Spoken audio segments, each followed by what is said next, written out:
Hello प्यारे बच्चों, कैसे हैं आप सभी। बच्चों, आज हम क्लास 6 एनसीईआरटी हिंदी की किताब बाल राम कथा का पाठ 7 पढ़ेंगे, सोने का हिरन। बच्चों, वीडियो को शुरू करने से पहले आप हमारे चैनल को सब्सक्राइब कर ले, जिससे आपको आने वाली नई वीडियोस के नोटिफिकेशन आपको मिलते रहें। तो चलिए शुरू करते हैं। सोने का हिरन। राम को कुटी से निकलते देखकर मायावी हिरन कुलाचे भरने लगा। राम को बहुत छकाया। झाड़ियों में लुकता छिपता भागता वह राम को कुटी से बहुत दूर ले गया। राम जब भी उसे पकड़ने का प्रयास करते, वो भागकर और दूर चला जाता। हिरन चालाक था। वो इतनी दूर कभी नहीं जाता था कि पहुंच से बाहर लगे। राम के सारे प्रयास विफल हुए। वे हिरन को पकड़ नहीं पाए। उन्होंने उसे जीवित पकड़ने का विचार त्याग दिया। धनुष उठाया, निशाना साधा और एक बाण उस पर छोड़ दिया। बाण लगते ही हिरन गिर पड़ा। धरती पर गिरते ही मारीच अपने असली रूप में आ गया। मारीच ने माया से केवल अपना रूप नहीं बदला था, आवाज भी बदल ली थी। अपनी आवाज राम जैसी बना ली थी। धरती पर पड़े हुए वो जोर से चिल्लाया, हा सीते, हा लक्ष्मण। ध्वनि ऐसी थी जैसे बाण राम को लगा हो, वो सहायता के लिए पुकार रहे हों। बाण का प्रहार गहरा था। मारीच उसे अधिक देर तक सहन नहीं कर पाया। वो छटपटाता रहा। जल्दी ही उसके प्राण पखेरु उड़ गए। रावण एक विशाल वृक्ष के पीछे खड़ा था। वो प्रसन्न था। उसकी चाल सफल हो गई थी। मारीच ने अपनी भूमिका अच्छी तरह निभाई थी। अब तक सब कुछ वैसा ही हुआ जैसा उसने सोचा था। उसे राक्षस अकंपन की बात याद आई। सीता का हरण हो तो राम के प्राण निकल जाएंगे, वो निशक्त हो जाएंगे। वो अगले चरण की तैयारी में जुट गया। मारीच की पुकार राम ने सुनी। वो पास ही थे। उन्हें समझने में देर नहीं लगी कि पुकार की मंशा क्या है। मायावी मारीच की पूरी चाल उनके सामने खुल गई।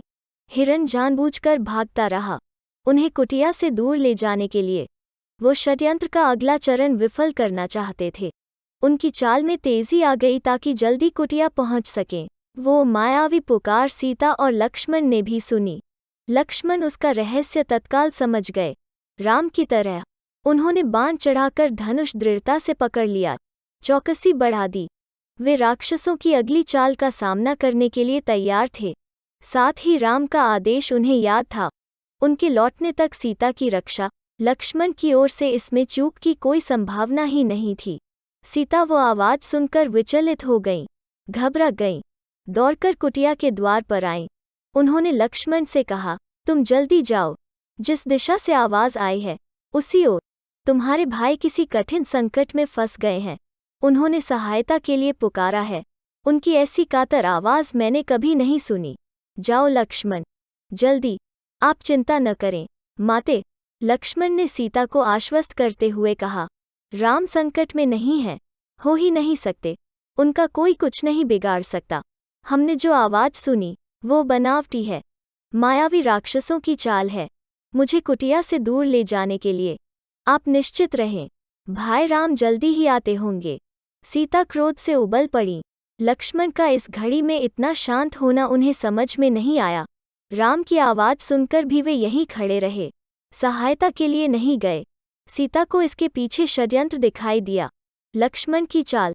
लगा कि लक्ष्मण राम का भला नहीं चाहते, उनके हितैषी नहीं हैं। चाहते हैं कि राम न रहें, मारे जाएं, ताकि राजपाट उन दोनों का हो जाए, उनके रास्ते का कांटा निकल जाए। तुम्हारा मन पवित्र नहीं है, कलुषित है, पाप है उसमें। मैं समझ सकती हूँ कि तुम अपने भाई की सहायता के लिए क्यों नहीं जा रहे हो। सीता ने यहाँ तक कह दिया कि कहीं वे भरत के गुप्तचर तो नहीं हैं।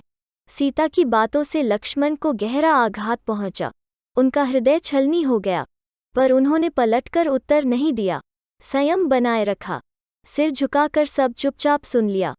वे सीता की पीड़ा समझ पा रहे थे। केवल इतना बोले, हे देवी, यह राक्षसों का छल है। खरदूषण के मारे जाने के बाद वे बौखला गए हैं, किसी तरह हमसे बदला लेना चाहते हैं। आप उनकी चाल में न आएं, वे कुछ भी कर सकते हैं। मुझ पर विश्वास करें, राम को कुछ नहीं होगा। सीता का क्रोध और बढ़ गया। क्रोध में आंखों से आंसू बहने लगे। यह भी लग रहा था कि कहीं लक्ष्मण की बात सही न हो। यह डर था कि राम से बिछोह न हो। उन्होंने कहा, राम से बिछुड़कर मैं नहीं रह सकती। मैं जान दे दूंगी। हे लक्ष्मण, तुम उन्हें लेकर आओ। लक्ष्मण राम के लिए राम की आज्ञा का उल्लंघन कर रहे थे। उन्होंने सीता को प्रणाम किया और राम की खोज में निकल पड़े। लक्ष्मण के जाते ही रावण आ पहुंचा।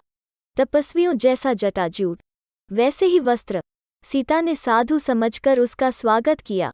रावण ने सीता के स्वरूप, संस्कार और साहस की प्रशंसा की। उसने सीता का परिचय प्राप्त करने के बाद कहा, सुमुखी, मैं रावण हूँ, राक्षसों का राजा, लंकाधिपति। मेरा नाम लेने पर लोग थरथरा उठते हैं, लेकिन तुम सुंदरी हो, सबसे अलग हो।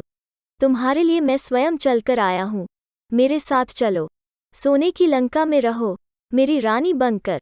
सीता क्रोधित हो उठी, कहा, मैं प्राण त्याग दूंगी लेकिन तुम्हारे साथ नहीं जाऊंगी। मैं राम की पत्नी हूँ, वे महाबलशाली हैं, तुम्हें उनकी शक्ति का अनुमान नहीं है। तुम चले जाओ नहीं तो तुम्हारा सर्वनाश हो जाएगा।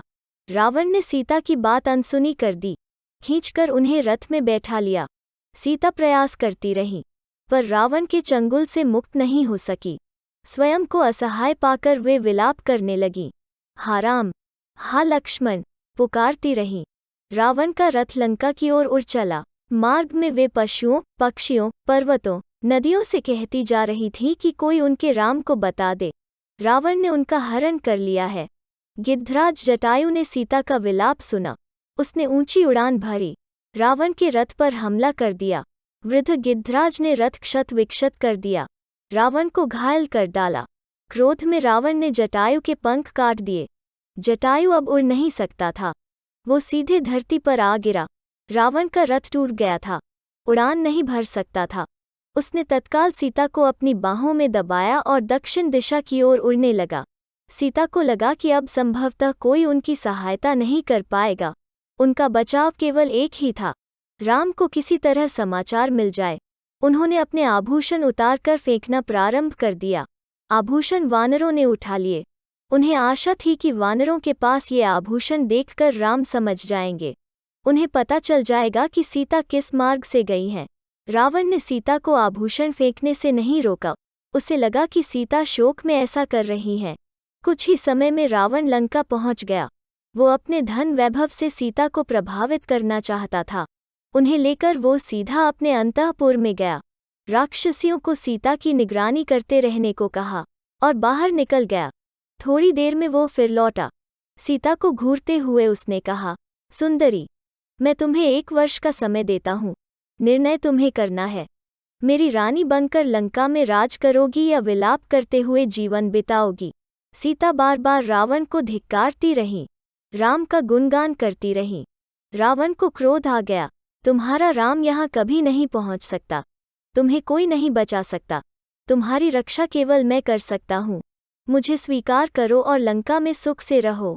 पापी रावण, राम तुझे अपनी दृष्टि से जलाकर राख कर सकते हैं, उनकी शक्ति देवता भी स्वीकार करते हैं। मैं उस राम की पत्नी हूँ जिसके तेज और पराक्रम के आगे कोई नहीं ठहर सकता। तेरा सारा वैभव मेरे लिए अर्थहीन है। तूने पाप किया है, राम के हाथों तेरा अंत निश्चित है। राम की इतनी प्रशंसा सुनकर रावण कुछ चिंतित हो गया। उसने सोचा, खरदूषण को मारने वाला अवश्य शक्तिशाली होगा। उसने तत्काल अपने 8 सबसे बलिष्ठ राक्षसों को बुलाया, कहा, तुम लोग पंचवटी जाओ, राम और लक्ष्मण वहीं रहते हैं, उनका एक एक समाचार मुझे मिलना चाहिए। दोनों पर निगरानी रखो, मौका मिलते ही उन्हें मार डालो। उधर सीता को पाने के लिए रावण ने अपनी योजना बदली। उन्हें अंतःपुर से निकालकर अशोक वाटिका में बंदी बना दिया गया, पहरा कड़ा कर दिया गया।